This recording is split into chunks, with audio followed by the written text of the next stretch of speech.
Bismillahirrahmanirrahim. Assalamu alaikum, dear students. I welcome you to the next lecture of the Linux series. Today we are going to discuss the bash shell again. We are going to see what actually happens behind the curtain when a bash shell runs. We all know that a Linux shell is an interactive program or a command interpreter that accepts commands from a user via keyboard, parse them from left to right, and execute them. Let's see what different types of shells we have.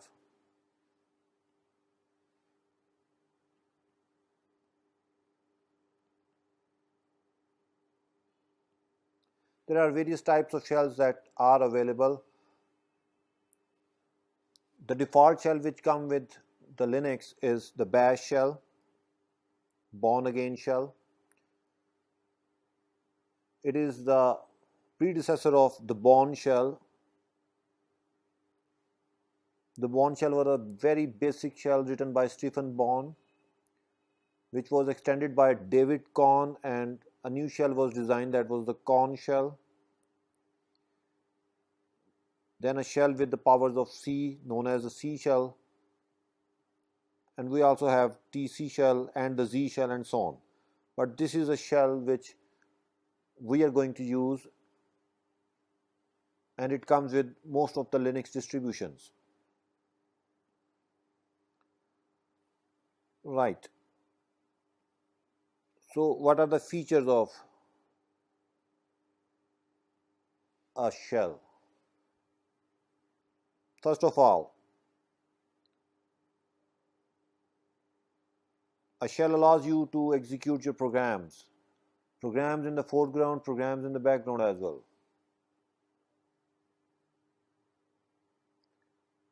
A shell allows you to create variables, access them, change them.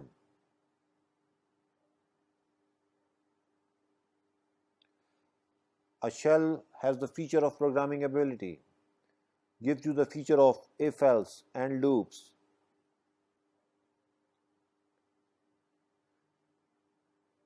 You can create functions.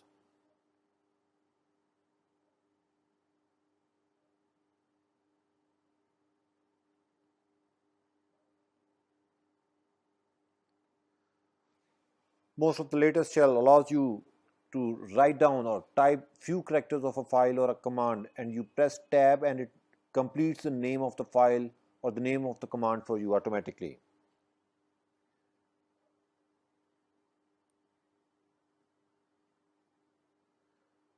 Command line editing. You can easily change the command if you have typed it wrongly.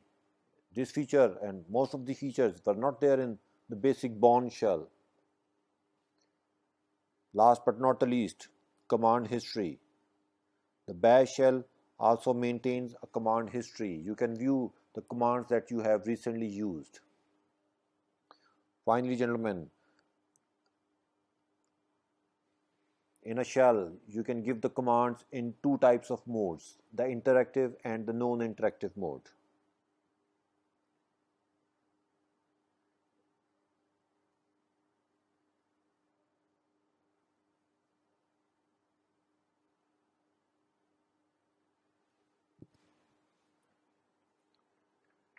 Interactive mode is a mode in which a user interacts with the shell by giving input commands and see their results on the screen.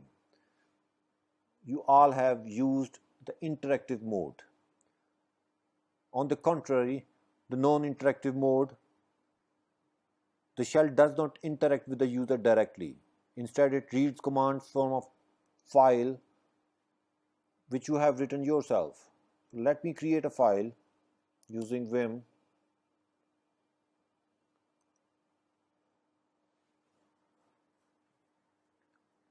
And this file should contain valid shell commands like the date command. So we have written the commands. I have first written the date command, then I have given another command like pwd, and my favorite command,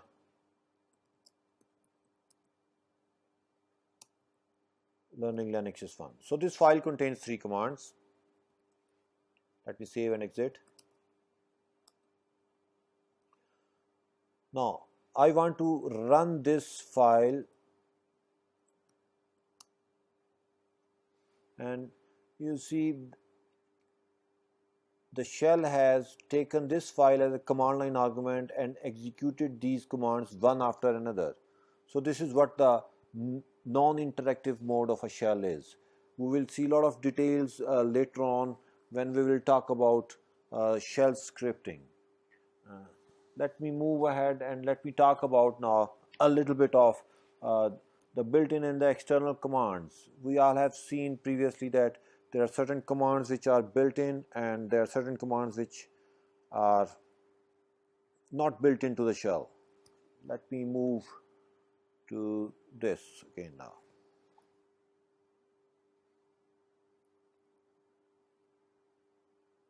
Okay, so now the types of the shell commands.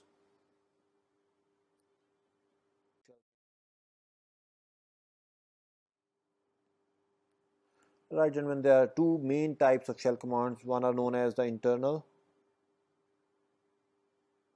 or the built-in commands,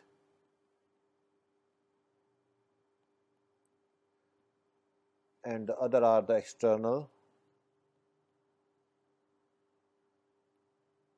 Main difference between these commands is that an internal command is one whose code is part of the shell program itself. Let me write it down for you. A command whose code is part of the shell program.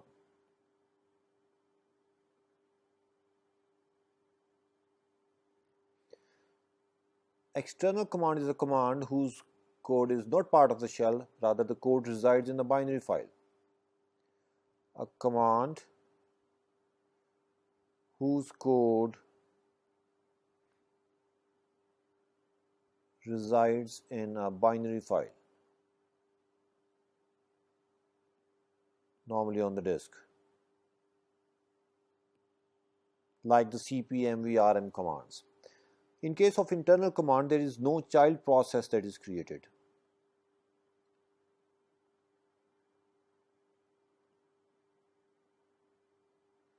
But in case of an external command, child process is created.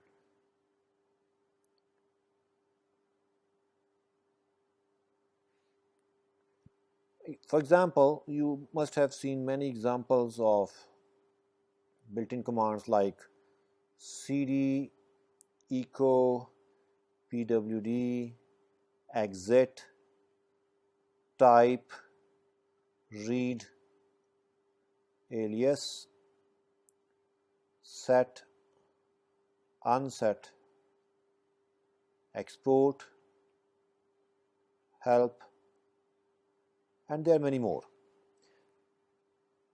And in case of external commands like ls, cp, mv, and so on. Well, of course, built-in commands are far more efficient than the external commands, because in case of built-in commands, you don't have to really fork a child process, whereas the external commands are slow to execute because a child process needs to be created. Another important point I need to mention is there are certain internal commands like echo and pwd which are implemented as both internal as well as the external commands. Let me show you. Let me move on the shell and show you this. To find out the type of the command, we write down the command type and we say that I want to see, let's suppose, cd. cd is of course a shell built in. If I say type,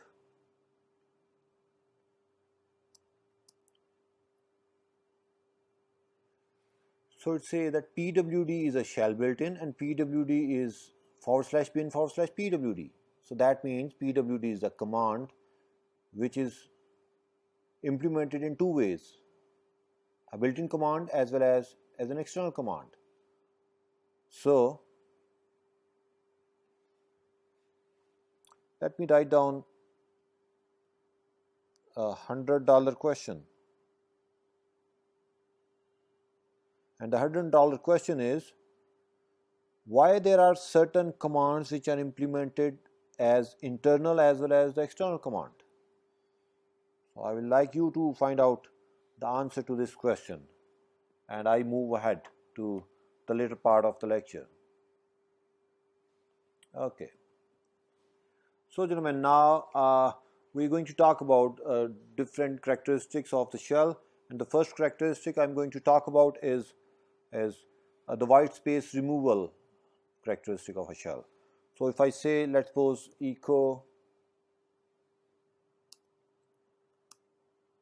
hello, and I put a lot of spaces, and then I write hello world, so the spaces are consumed by the shell. For example, if I write down a lot of spaces in the beginning, and then I write echo and a lot of spaces here, and hello, and a lot of spaces here, and then a world, you see it consumes the spaces. So white spaces are removed from within the command arguments. This is the property of the shell. That is, when you enter a command line on the shell and press enter, the shell scans the entire command line and may make many changes to the command arguments you type.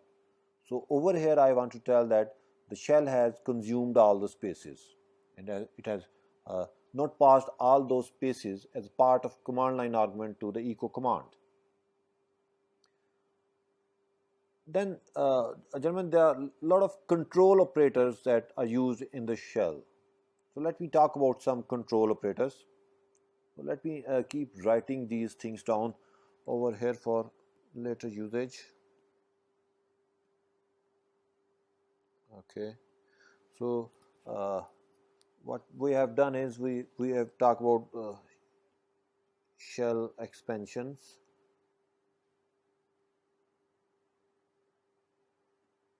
And the first thing in shell expansion is about the white spaces.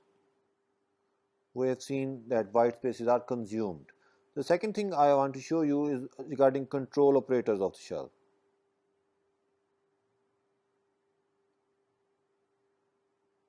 There are various control operators. A few which I will like to mention are the semicolon, the ampersand operator, the double ampersand operator, the OR operator, hash, backslash, maybe dollar question mark. So let's see what these control operators actually do when a shell comes across to one of these. First of all, semicolon. You can put more than one command on the same line by separating the commands with a semicolon.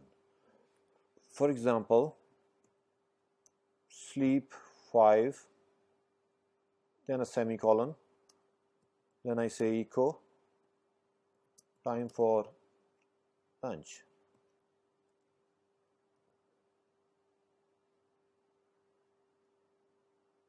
Now if I press enter, first the sleep command will be executed, it will wait for 5 seconds, and then the echo command will be executed, time for lunch. So you can type many commands on the same lines by separating them with a semicolon. The next is the ampersand operator. For example, I write down sleep, and before pressing enter I press an ampersand. Let me give an argument 10 to sleep. It's too much. Let me give only 10.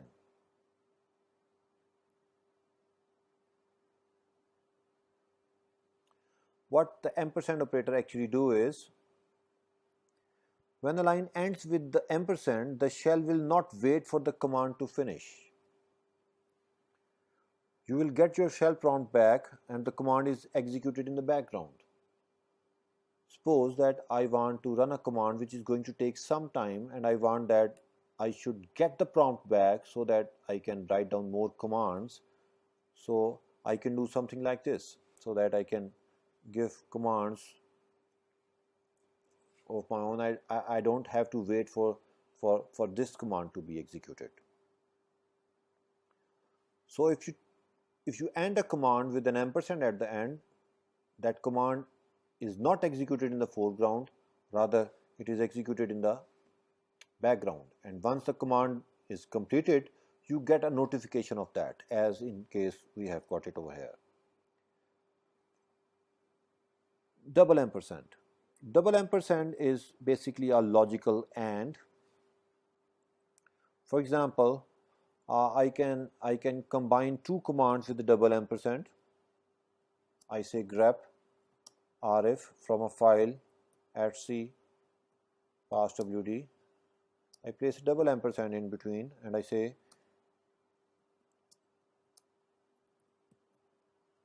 now this is the first command. If this command is a success, only then this command will be executed. If this is not a success, this will not be executed. Now we all know that there is a user Arif in @c passwd, so this will be a success. So this line or this command will be executed.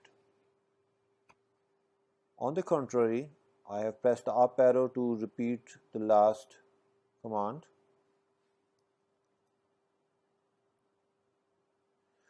And now we know that ABCD is not a user in this file. There is this command will fail this time. This grep ABCD @c passwd will fail. So once this command will fail, this command will not be executed. This is the same logic which you must have seen in any programming language. Similarly, the way we have the ampersand operator, double ampersand operator, we have the double OR. This is the logical OR. This says if the first command is a success, the second command will not be executed. The second command will be executed only if the first command is a failure. So over here, the first command is a failure. So this time this will be printed. So you have seen the logical AND and logical OR. We have a special control operator or a variable that is $?. This is a special variable that contains the exit code of the last command.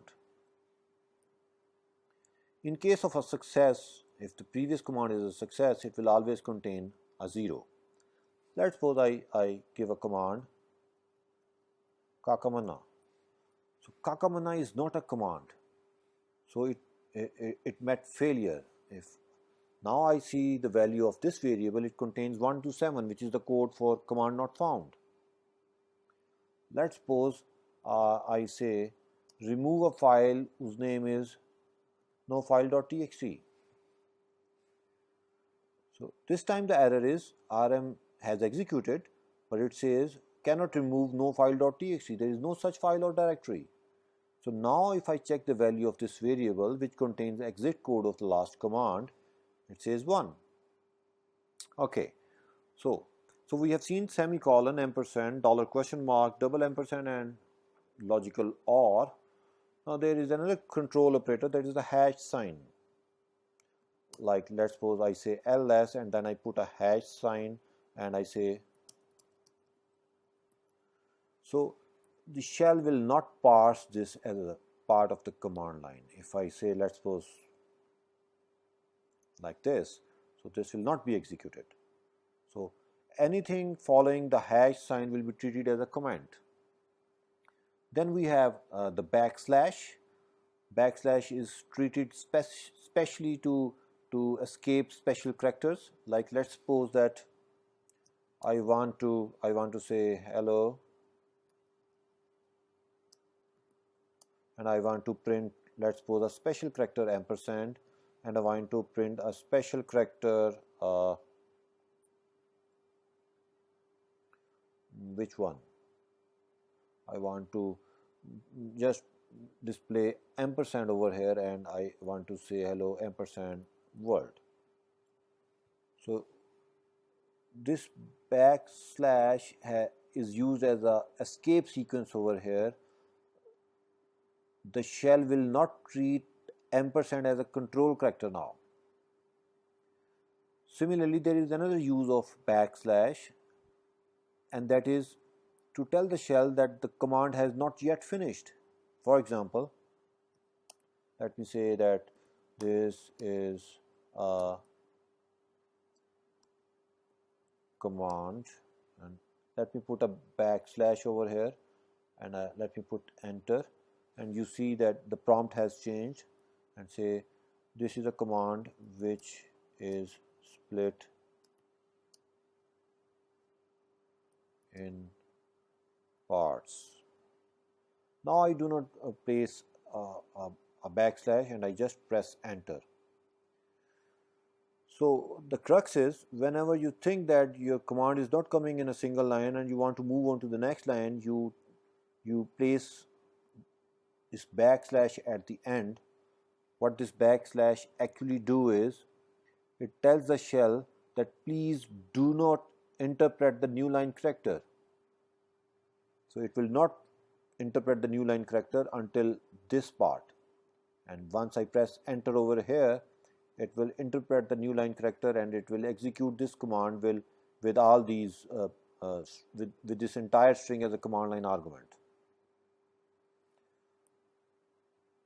So after the control variables, for programming ability, we all know that we need variables. So shell supports variables. A variable is a named memory location, and in bash the value of a variable is always a string of character. Even if you store a number in it, it is always a string of character.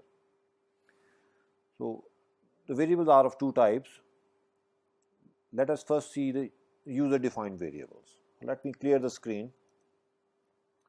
Let's suppose I say name is equal to Arif, but so there is a variable now whose name is name, and the contents of the variables are Arif but, and let me say that n1 is another variable which contain a number. Now I have two variables. One is name. Let me say echo name. Whenever I want to access the contents of a variable, I need to precede the variable name with the $sign. Similarly,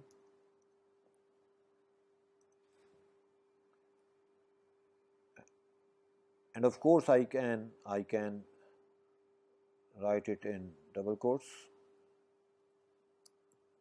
My name is $name will be replaced by Arif but, and then I will say and I reside, and okay, and my house number is $n1. So you see this portion $name is replaced by Arif but, and this $n1 is replaced by 131. You can always remove a variable by using the unset command.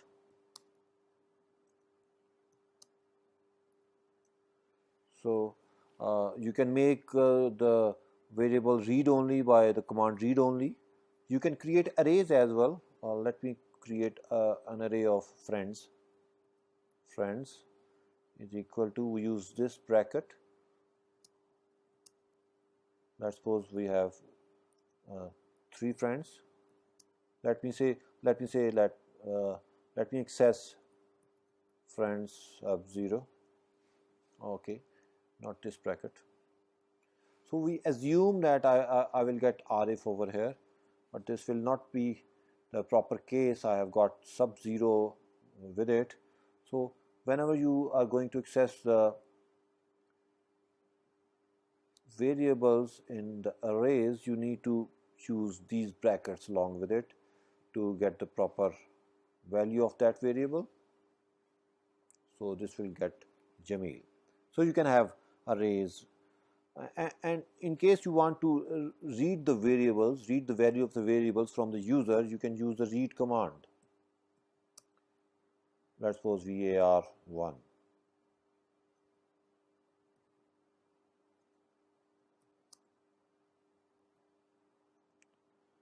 You can always read more than one variables, n1, n2, n3.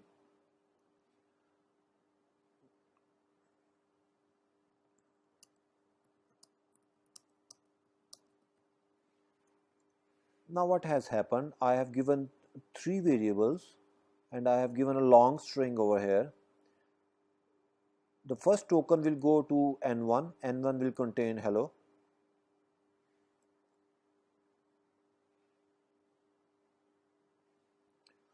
The second token will go to n2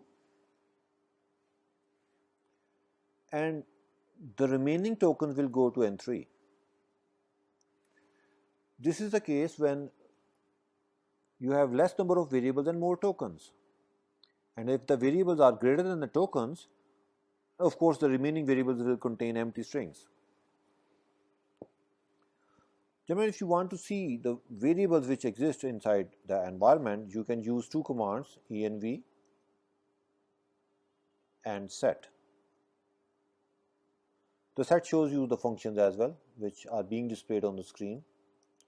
Another main difference between the env and the set command are that the env command without options displays the list of exported variables only, while set lists all variables including those that are not exported by the shell.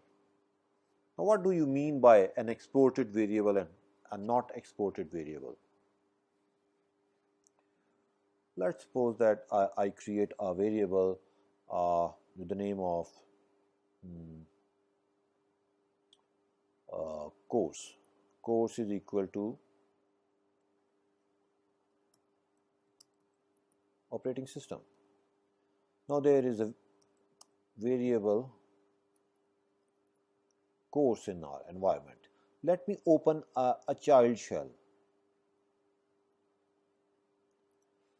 Now this is a child shell of the parent shell which was running previously. In this child shell, let me access the variable course. The course variable is not available in this shell.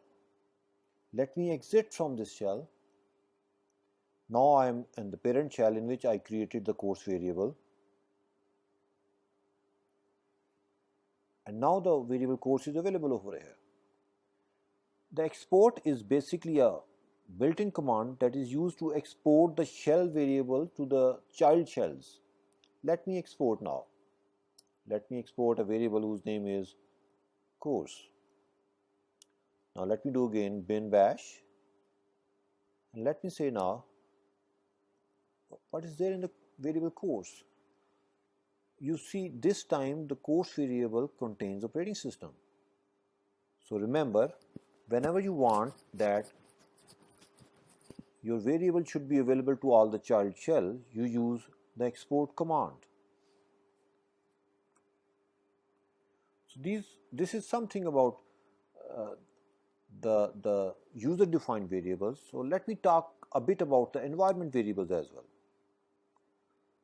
Gentlemen, environment variables are basically used to configure the shell itself. You all must have seen the environment variable path.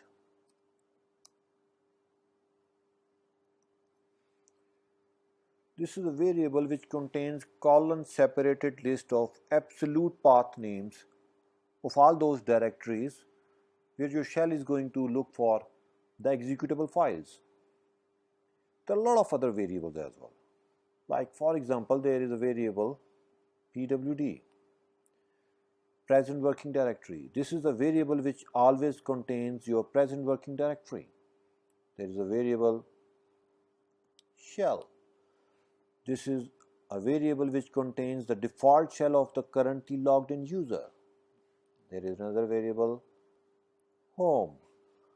This contains the absolute path name of the currently logged in user home directory. User. This will contain the name of the user. Similarly, there is a variable host name. This variable contains the names of the host. At times you need to know how many columns and how many lines your shell is presently displaying on this terminal. So there are 2 variables, columns and lines. So lines contains the number of lines being that can be displayed right now, and columns shows you the number of columns. Let me do increase the size of that, and now the number of lines are reduced a little bit. Now the number of lines are 20. So these are the variables which set your environment. There is another variable that is CD path. CD path is basically a variable which contains colon delimited list of absolute path names that the CD command will search. By default, this is empty, and if this variable is empty, your CD command searches the present working directory only to locate the requested directory. There is another variable that is PS1. This is a variable which contains your shell prompt. If you want to change this variable, your shell prompt will be changed. Let me change it. This is very confusing. Let me change it to a simple one. Let me say that I want to use this prompt instead of that prompt. Now what this prompt is saying, this is saying a lot of things like the username, the host name, the full name of the path, the domain name, the base name of the working directory, and probably you need to display a hash in case of a root user, or you need to display a $ in case of a regular user. So this is sometime we will go into the depth of these. However, you can use the man page to find out how you can change the prompt of your shell to an appropriate value. But this is pretty fine with me, PUCIT. There are other variables as well, like PS2, PS3 and PS4, where PS2 is normally the greater than sign, which is the secondary prompt. It appears when a command extends on the second line. We have seen this when we have placed a backslash before the new line character. PS3 normally holds the menu prompt. It is by default empty, and PS4 is normally contains plus. Let me check PS2. It is greater than. PS3 is normally empty. Yes, it is empty. And PS4 is a debug prompt, and it contains plus sign on my machine, and on most of the machine it will be a plus sign. Okay, fine. Gentlemen, another thing is the history. We have talked about the shell history. Gentlemen, if I write down,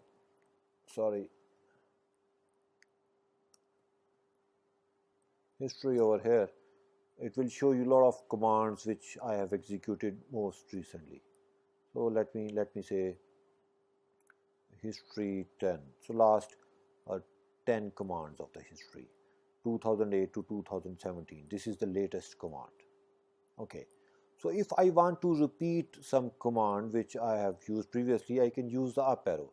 You see, it has moved to history. Now it will move to $PS4, $PS3, $PS2, PS1 is equal to this, whatever.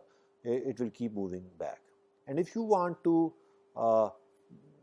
execute a particular command, let's suppose this command from your prompt, and you know the number is 2008, you just write down 2008, and once you press enter, this will be executed. You see, this command is displayed, and then its output is displayed over here. So what actually the shell do, it uses your commands and maintains them inside its memory. And there is another variable whose name is his size. So this is a variable which contains the number of commands that can be or that will be saved while you are typing the commands. After 1000 commands, it will start overwriting.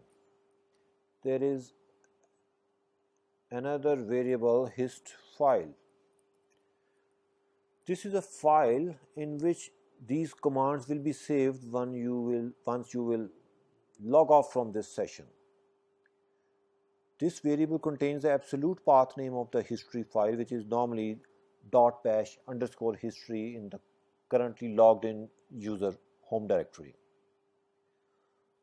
This is a session history which is saved in this file. And how many commands are saved in this file by default? This is also kept in a variable hist file size. So that means .bash_history is the file in which the previous 2000 commands will be saved, which I have executed, and at a time inside the memory there will be 1000 commands which will be kept over there. We can always change the values of these variables as well. And gentlemen, if you want that, you don't want to store a command inside this history, so you can prevent recording a command. You can prevent by using a space before that command. Let's suppose that I say echo abc, then I say space, some spaces, then I say echo xyz, and then I say echo by, and then I say history, let's suppose 5. You see, this command is not saved in the history file. Echo abc and then we have echo by. We don't have echo xyz because it is preceded by a space. You might be feeling happy that I have said by, but I will just take 5 minutes more. And the last thing I am going to do is file globing. File globing means dynamic file name generation. Like the first character, special character that you come across is asterisk. This means any number of characters. This means list all the files which have the initial characters file, then a dot, and then anything after that, any number of characters. If I say like something like this, it says that list all those files which have any name but they have extension .c. And if I say something like this, it says list down all those files whose first character is f followed by any number of any characters and the extension is .c. So star means any number of characters. Similarly, we have question mark. So a question mark means exactly one character. So this will display all those files whose total number of characters are 5, initial 4 are file, and the 5th character can be anything. Now this will display a file having 6 characters, first 4 are file and last 2 can be anything. So asterisk means any number of characters, question mark means exactly one character. Similarly, this is used to match a character written in between these. For example, if I say ls while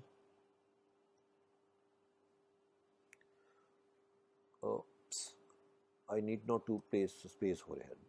This will display the file whose first character is capital F, then ILE, and then from these two any one of the characters can be matched. So a directory containing file A or file 5 will be displayed. Let me see if I have some directory for globing. Yes, I have. Let's suppose we have these files and I say ls file, let me say capital F, file A is 5 and 5b. So once I press enter, can anybody tell me which all files will be displayed? So this will be expanded to file A5 and AB and 5 and 5b. So there will be 2 files which match this criteria. One is file 55 and the other, I think that file AB. So these two files will be displayed. So the straight brackets are used to match any number of characters between the starting and the closing bracket, and the order of characters inside the bracket does not matter, and each pair of bracket is replaced by exactly one character.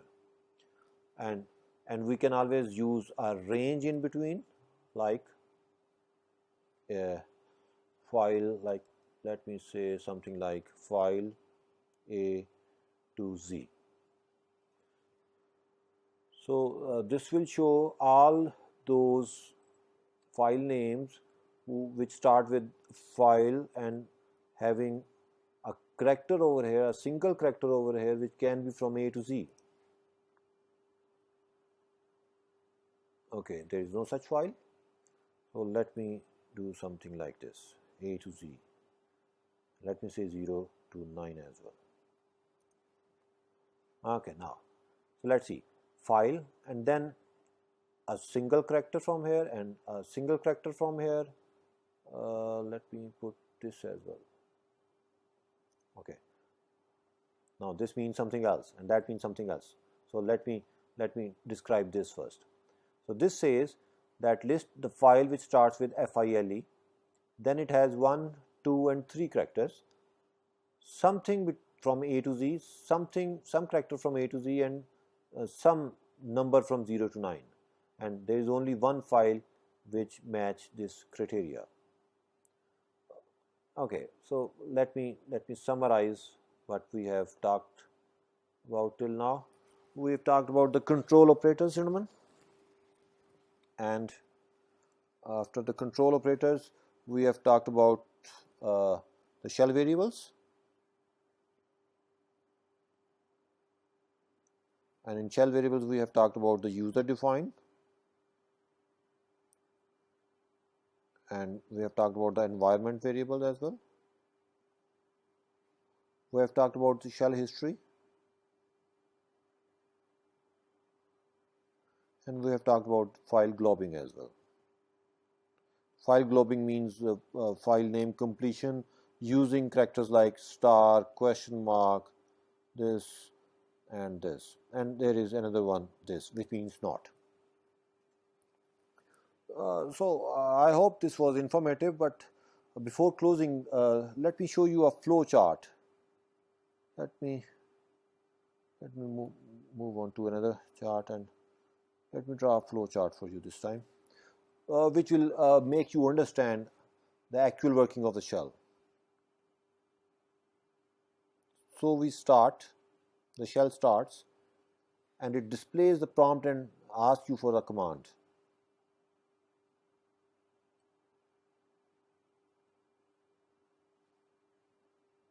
Display prompt and read command.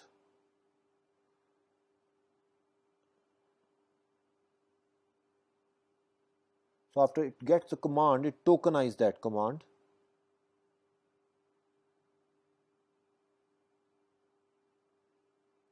Once it has made the token, the first token is, it assumes that the first token is of course a command, and then it checks that command. It checks that command, is this command or it is a control command. Let me write CC over here. This means a control command. A control command means a hash sign, question mark, double ampersand, or it's a bracket, or maybe a less than sign, or maybe a greater than sign. So these all are the control commands which we all have seen. So if this is a control command, it handles it, and we know how it handles it. If it is not a control command, then let's see, is this a built-in command? If this is a built-in command, its code is part of the shell, so it handles it. And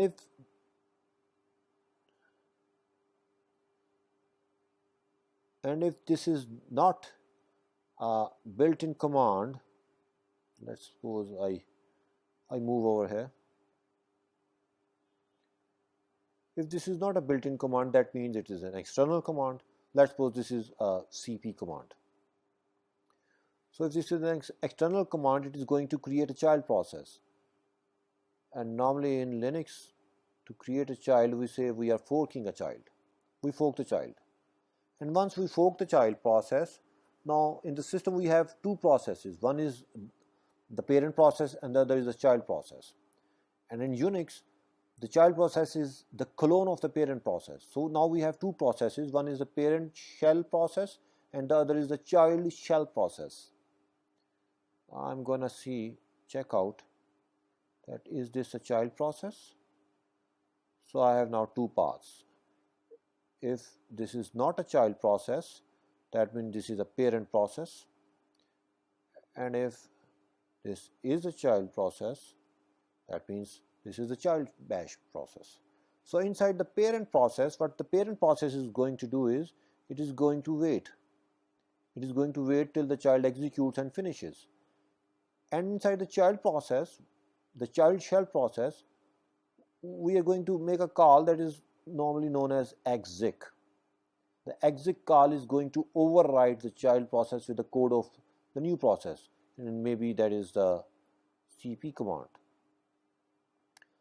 And after this executes, the child process executes, the CP command executes, the wait comes out of the wait, the parent comes out of the wait, and then it again displays the prompt. So let me repeat it again. The shell starts, it displays the prompt and read the command. Let's suppose give a command echo hello. So this is of course an internal command. It tokenizes it. There is no control character in it. It is a built-in and it moves on this path. Let me change color.